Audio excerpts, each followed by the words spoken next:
Information age کے معزز ناظرین کو السلام علیکم۔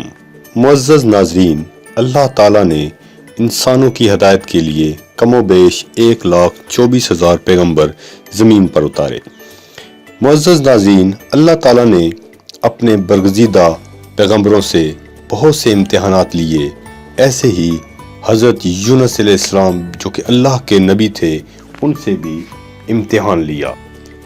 آپ کے نام پر قرآن پاک میں پوری ایک سورت ہے۔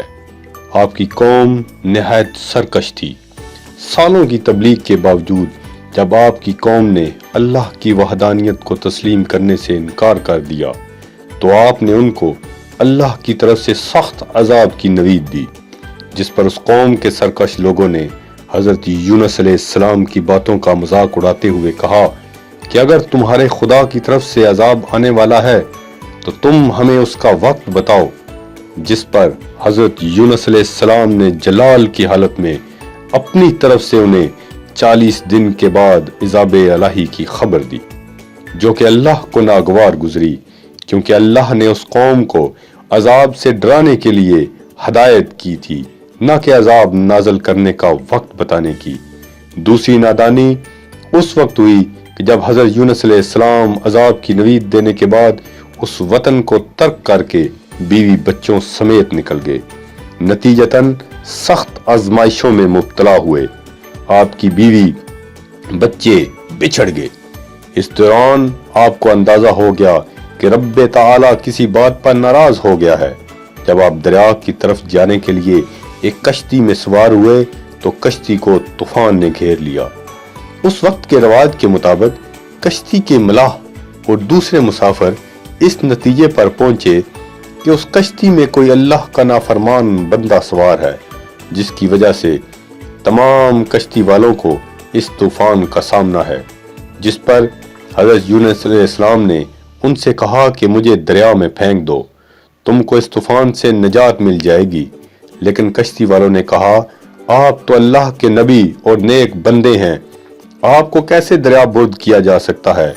آخر کو سب اس نتیجہ پر پہنچے کہ قرعہ کر لیتے ہیں، جس کا نام نکل آئے گا اس کو دریا برد کر دیا جائے گا۔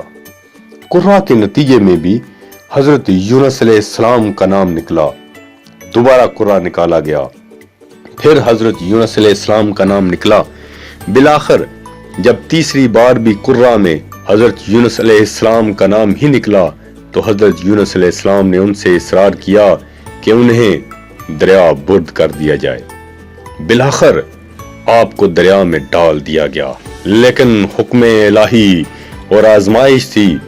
دریا میں آپ کو ایک عظیم القامت مچھلی نے نگل لیا اور آپ تقریباً 40 روز تک اس مچھلی کے پیٹ میں رہے۔ 40 دن کے بعد آپ نے رب تعالیٰ سے معافی مانگی، جس کے لیے بھی روایتوں میں آتا ہے کہ ایک انہیں مندرجہ ذیل مبارک کلمات یاد آئے، لا الہ الا انت سبحانک انی کنت من الظالمین۔ جب حضرت یونس علیہ السلام نے منجا بالا کلمات پڑھ کر رب سے معافی مانگی تو آپ کی معافی قبول کر لی گئی اور اس مچھلی نے آپ کو ساحل پر اگل دیا۔ لیکن مچھلی کے پیٹ میں رہنے کے سبب اتنے کمزور اور ناتواں ہو گئے تھے کہ اس عالم میں اگر آپ پر ایک مکھی بھی بیٹھ جاتی تو آپ تاب نہ لا سکتے۔ اللہ تبارک و تعالیٰ نے آپ کے رزق کے لیے وہاں ایک انگور کی بیل اگا دی اور ایک ہرنی حکم الہی سے روز وہاں آ کر آپ کو دودھ پلاتی تھی۔